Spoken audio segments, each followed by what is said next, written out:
영광을 돌립니다. 오늘 저는 본문 말씀을 가지고 이 눈에 보기에는 어떠하든지 라는 제목으로 말씀 나누겠습니다. 찬송가 가사이죠. 좀 아까 불렀던 찬송가 545장의 2절 가사의 앞부분입니다.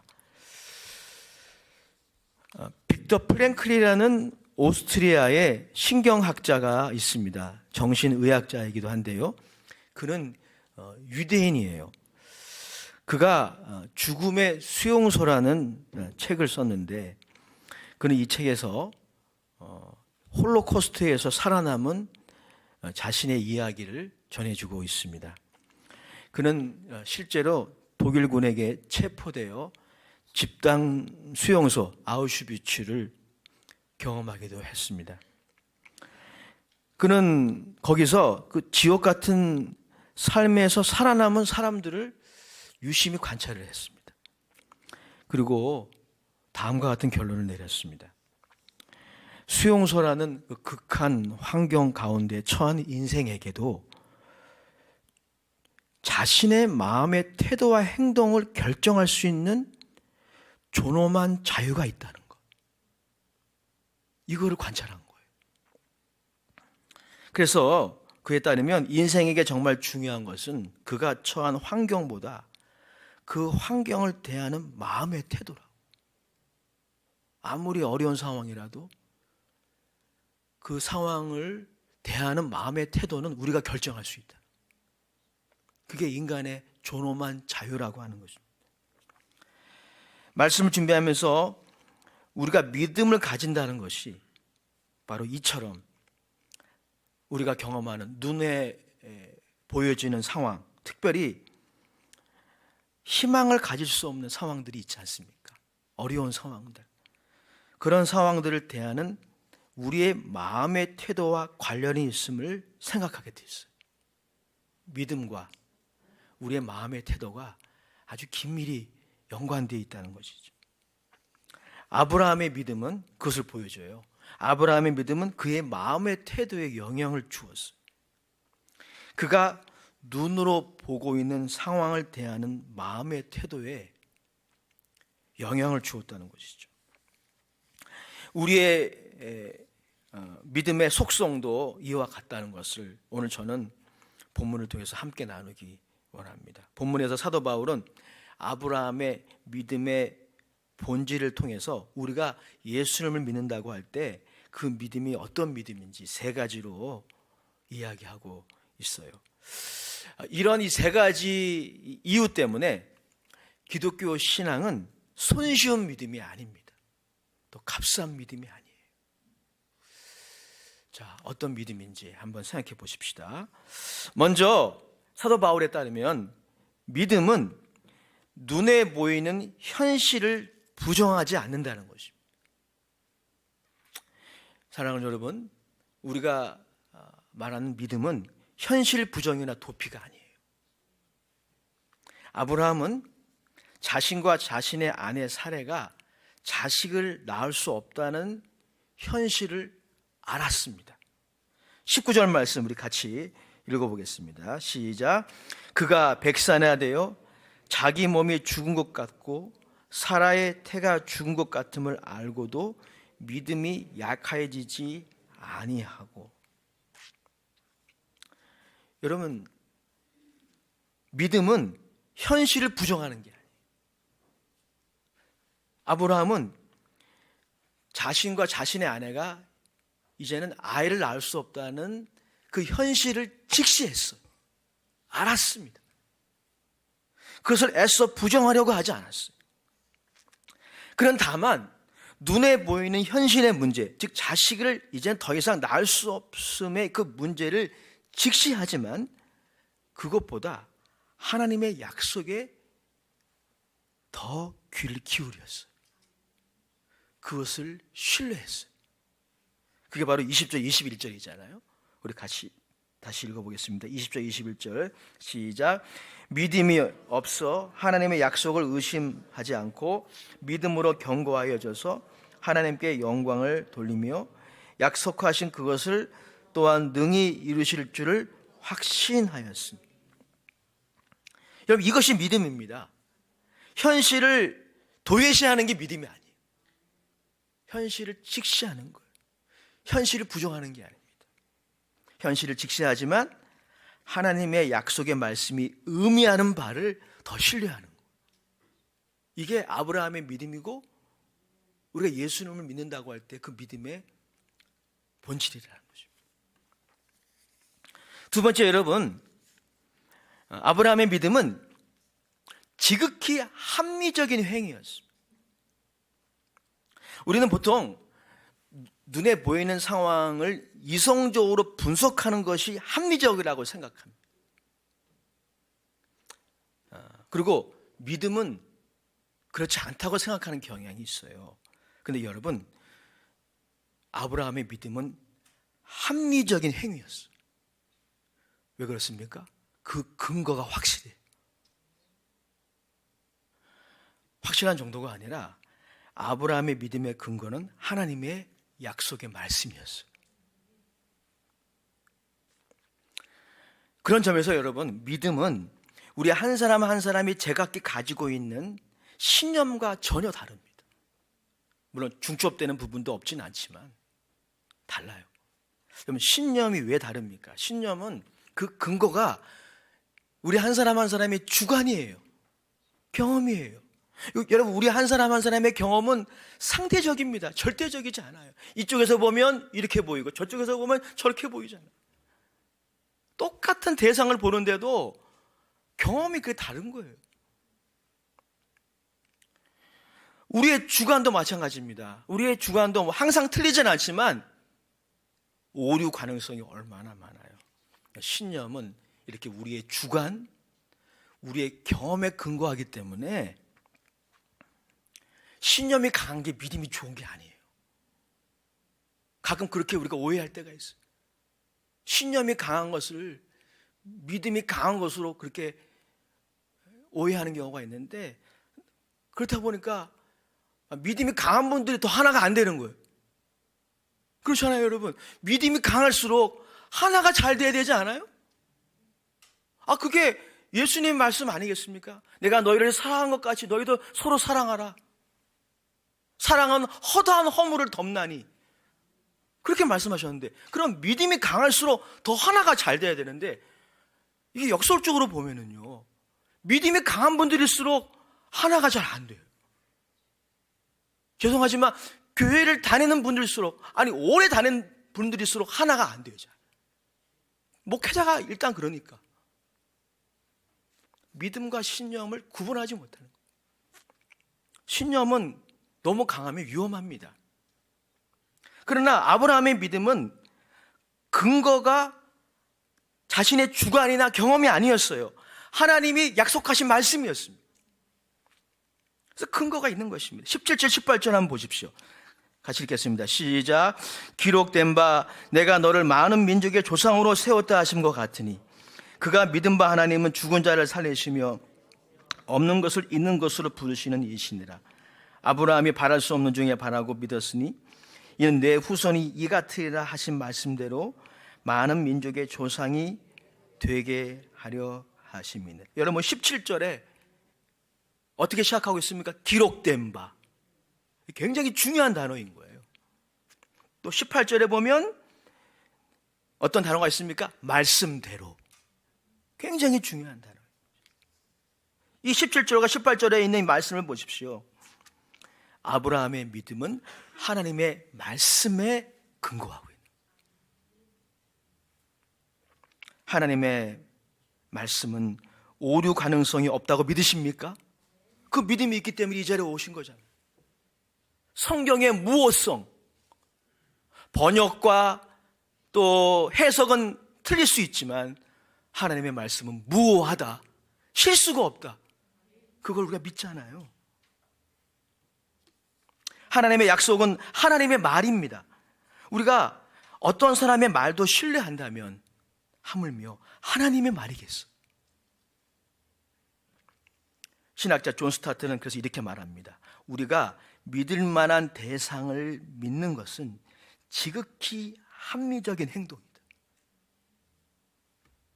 아브라함의 믿음은 미신이 아니었어요. 지극히 합리적인 행동이었어요. 우리의 믿음도 마찬가지 아닐까요? 이 두 가지 믿음에 대한 정의를 종합해 보면 다음과 같은 믿음에 대한 정의가 가능해요. 믿음은 우리의 눈에 보이는 상황에 대해서 어떤 판단을 내릴 때 우리가 그 판단을 내려야 되잖아요. 우리 눈에 보이는 여러 상황들이, 우리가 경험하는 상황들에 대해서 우리가 해석을 해야 돼요. 어떤 마음의 태도를 가지고 해석을 해야 되지 않겠습니까? 그 판단을 내릴 때 느낌이나 감정, 이성적 판단들 중요하죠. 그런 것들을 무시할 수는 없을 거예요.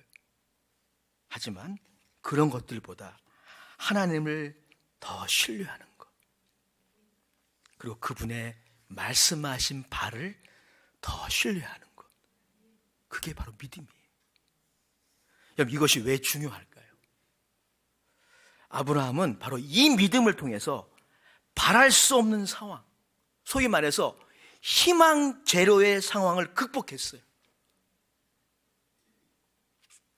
그가 지금 경험하고 있는 눈에 보이는 상황은 희망 제로의 상황이에요. 100세나 되어도 자식이 없어요. 하지만 하나님이 그를 열방의 아버지로 그렇게 세우시겠다는 거예요. 너무 동떨어져 있는 거죠. 그의 눈에 보이는 현실은 희망 제로의 상황인 거예요. 자신의 아내도, 자신의 아내가 좀 젊었으면 또 희망을 가질 수 있겠죠. 하지만 사라도 이미 경수가 끊기고 자녀를 낳을 수 있는 상황이 아니에요. 의학적으로 불가능합니다. 희망이 제로예요, 제로. 그런데 아브라함은 이 믿음을 통해서 그 바랄 수 없는 상황, 희망 제로의 상황을 극복했어요. 믿음은 이처럼 희망 제로의 상황을 극복하는 마음의 태도를 만들어줍니다. 17절 18절 다시 한번 읽어봐요. 시작. 기록된 바 내가 너를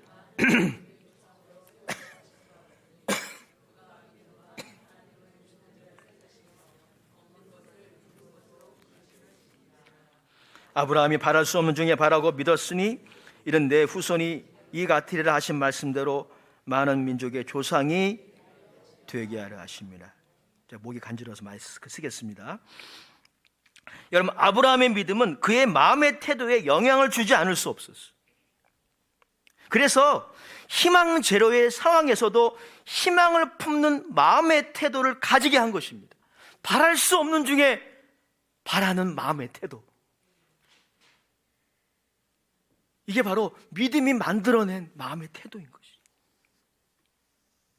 오해하지 마십시오.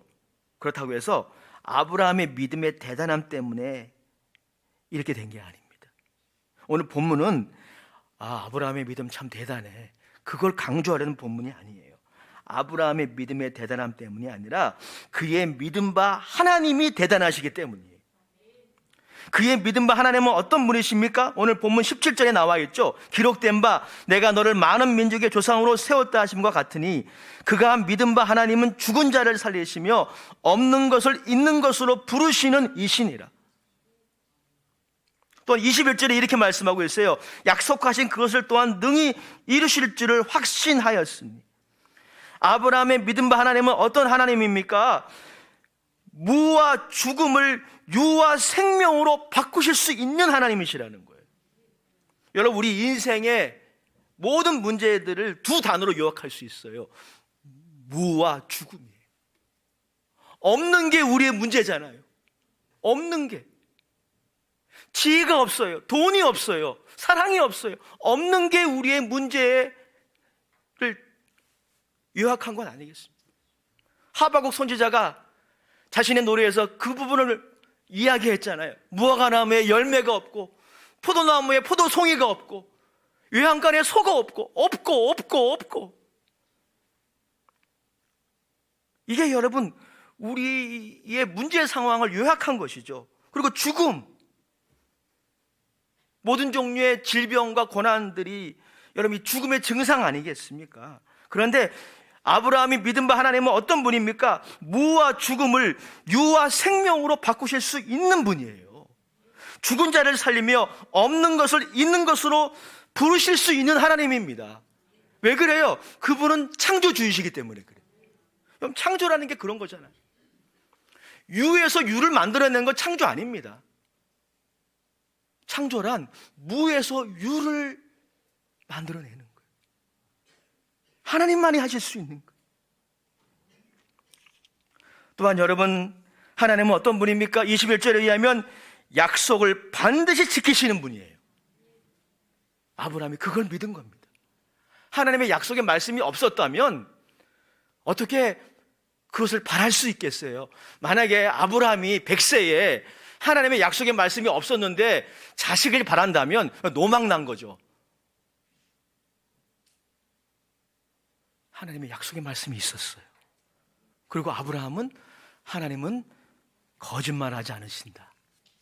약속을 반드시 지키신다는 것을 믿었어요. 그런 하나님의 신실하심을 믿었습니다. 히브리서 6장 17절 18절에도 하나님의 신실하심을 이렇게 잘 설명하고 있습니다. 제가 읽어드릴게요. 하나님은 약속을 기업으로 받는 자들에게 그 뜻이 변하지 아니함을 충분히 나타내시려고 그 일을 맹세로 보증하셨나니. 18절을 다 같이 읽어볼까요? 시작. 이는 하나님이 거짓말을 하실 수 없는 이 두 가지 변하지 못할 사실로 말미암아 앞에 있는 소망을 얻으려고 피난처를 찾은 우리에게 큰 안위를 받게 하려 하십니다.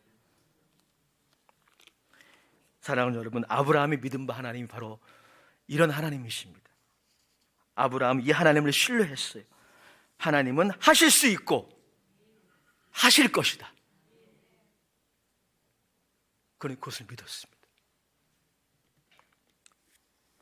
그런데 오늘 사도 바울의 전하는 메시지에 따르면 그것이 아브라함의 믿음의 속성일 뿐 아니라 그리스도인들의 믿음의 속성과 동일하다라고 하는 것입니다. 우리가 예수님을 믿는다고 할 때 이 믿음은 어떤 것입니까? 우리의 느낌이나 우리의 경험이나 우리의 선한 행위 혹은 이성적 판단보다 하나님의 약속의 말씀을 더 신뢰하는 것이고, 그리고 하나님을 더 신뢰하는 것입니다. 그리고 그 믿음은 우리의 마음의 태도에 영향을 주게 되어 있어요. 그래서 여러분, 우리가 예수님을 믿는다고 할 때 그 믿음은 단순히 머리로 믿는 것이 아니라 마음으로 믿는 것입니다.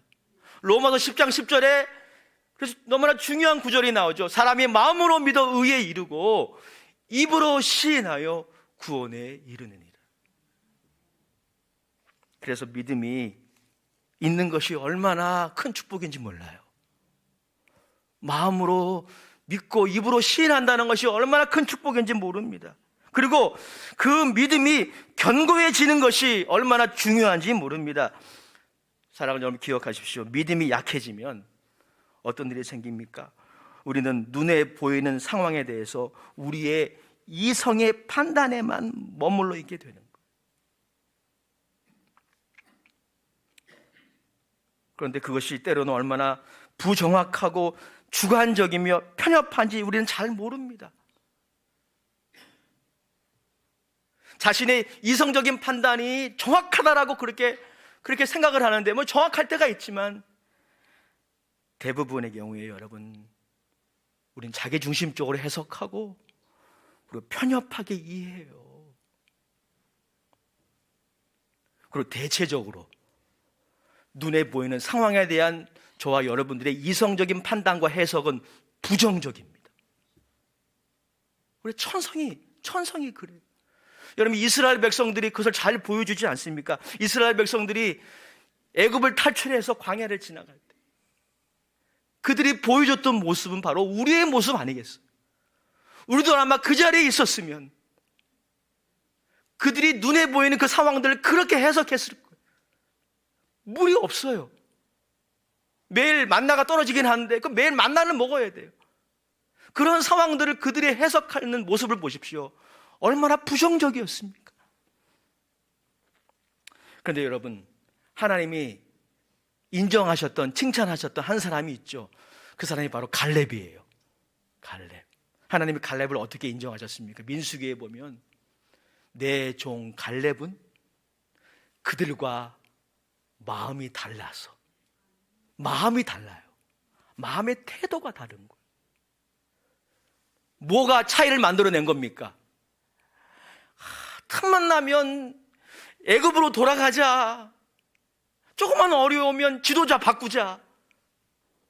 이렇게 원망하고 불평하는 그 이스라엘의 군중들하고 갈렙이 어떻게 다른 겁니까? 믿음의 차이예요. 갈렙은 하나님이 가나안 땅 주시겠다고 하는 그 약속의 말씀을 철석같이 믿은 거예요. 그래서 여호수아와 갈렙이 뭐라고 외칩니까? 하나님이 우리에게 허락하시면 우리가 능히 취할 수 있다. 우리가 복음성가 그거 불렀잖아요. 우리가 할 수 있다. 하나님이 약속하셨으니까. 얼마나 긍정적입니까, 여러분? 긍정의 힘이라고 하는 게 그냥 되는 것이 아니라, 우리의 결단과 각오로 되는 게 아니라 하나님을 신뢰해야 돼요. 하나님의 약속의 말씀을 신뢰해야 됩니다. 그러나 이스라엘 백성들은 자기 생각으로는 이성적인 판단을 한 거예요. 하지만 너무 편협하고 부정적인. 결국 여러분, 누가 가나안 땅에 들어갔습니까? 우리에게 경종이 되는 말씀 아니에요? 여호수아와 갈렙만 들어가리라.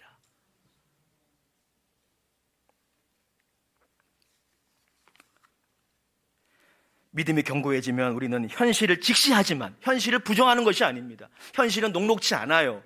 어려움이 있어요. 희망 제로의 상황일 수도 있어요. 하지만 하나님의 말씀에 귀 기울이게 됩니다. 신학자 프란시스 셰퍼라는 사람이 있습니다. 이 사람은 목회자였어요. 저처럼 강단에서 믿음에 대해서 설교하는 목회자였습니다. 어느 날 그런 생각이 들었다고 해요. 내가 전하는 이 믿음이 머리로 이해한 믿음이 아닌가. 그래서 성도들이 머리로만 이해하는 믿음을 가지고 있는 것이 아닌가. 그런 회의가 들었다고 합니다. 그래서 자기가 그 믿음을 실천하기로 했어요. 그래서 프랑스의 영성 공동체 라브리라는 공동체를 그는 만들었습니다. 신앙 공동체죠. 그리고 그는 이 공동체 운영에 두 가지 원칙을 정했어요. 첫 번째 원칙은 뭐냐면, 그 공동체에 속한 사람들이 주변의 지인들에게 재정 후원 요청을 절대 하지 않는다. 이게 첫 번째 원칙이에요. 두 번째 원칙은 뭐냐면, 재정 상황을 중간에 살피는 일을 절대 하지 않는다. 이 두 가지 원칙을 실천했어요.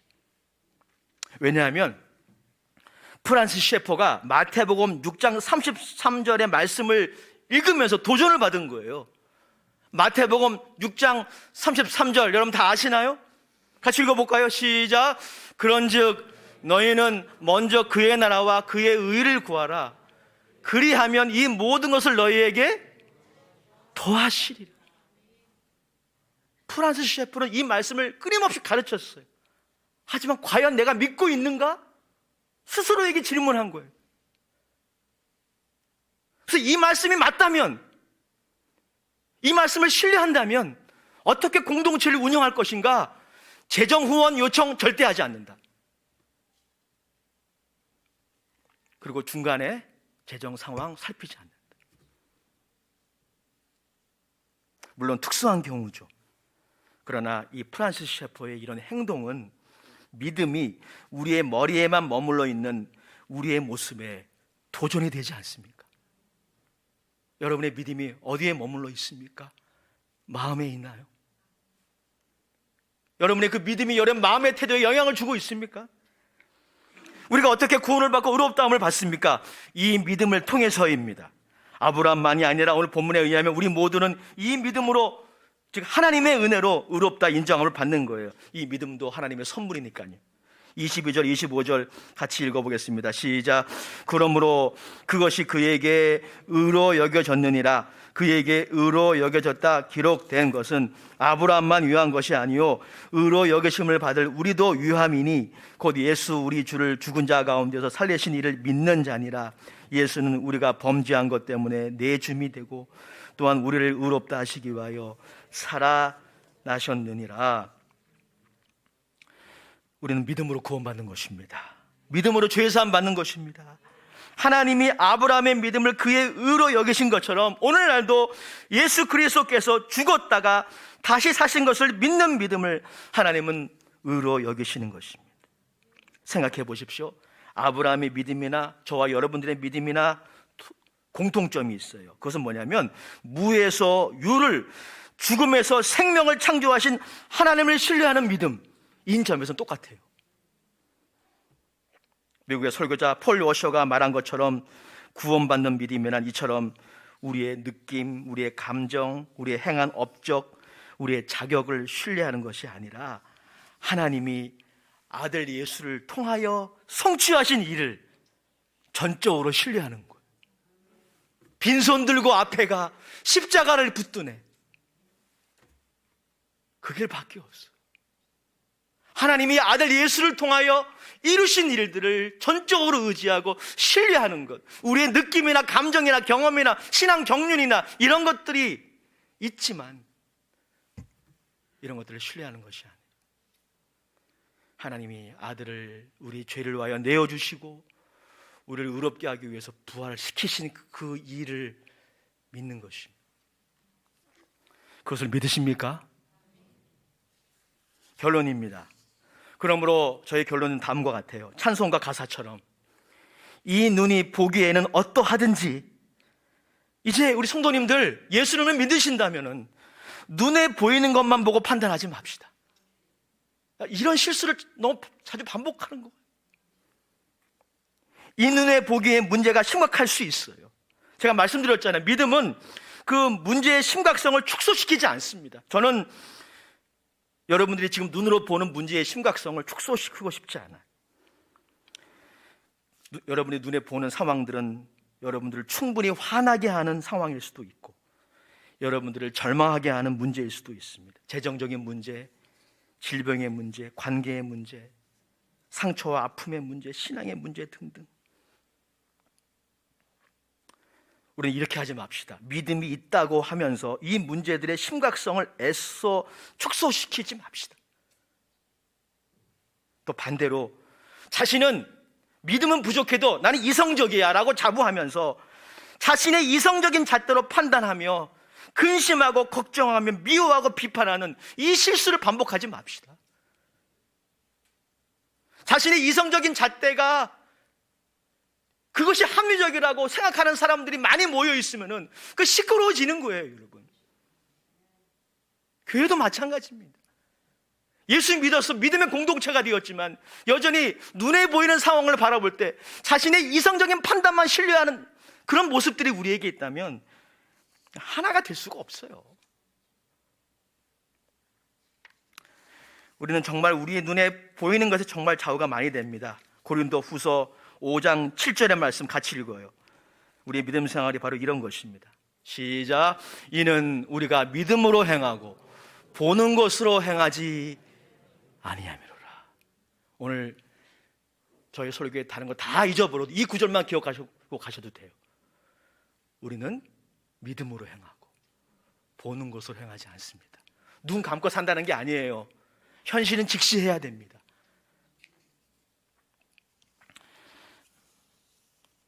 우리는 우리 눈에 보이는 대로 판단하는 이성적인 판단을 합리적이라고 보면서 믿음으로 판단하는 것을 미신처럼 여기지 않습니까? 아닙니다. 하나님을 신뢰함으로 현실을 해석하는 것이 더 합리적입니다. 그렇다고 무조건 믿으라는 것이 성경의 메시지가 아닙니다. 이 눈에 보기에는 어떠하든지 하나님의 약속, 기록된 하나님의 말씀을 신뢰해야 합니다. 하나님의 약속의 말씀에 귀 기울입시다. 분당 우리 교회 이찬수 목사님이 자신의 설교 클립에서 이런 고민을 했어요. 하루에 30분 정도만이라도 하나님의 말씀을 읽고 듣고 묵상하는 시간을 가지십시오.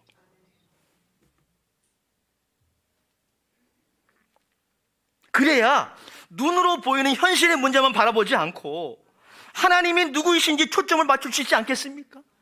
이거 없이는 안 되는 거예요. 목회자도 안 됩니다. 장로님이라고 안수집사님이라고 자동적으로 되는 게 아니에요. 이게 하나님의 말씀에 자신을 노출시켜야 돼요. 말씀의 레이저로 노출시켜야 돼요. 그 말씀이 우리 안에 믿음을 만들어내고 믿음을 견고하게 하고 그 믿음이 우리의 마음의 태도를 긍정적으로 바꾸는 거예요.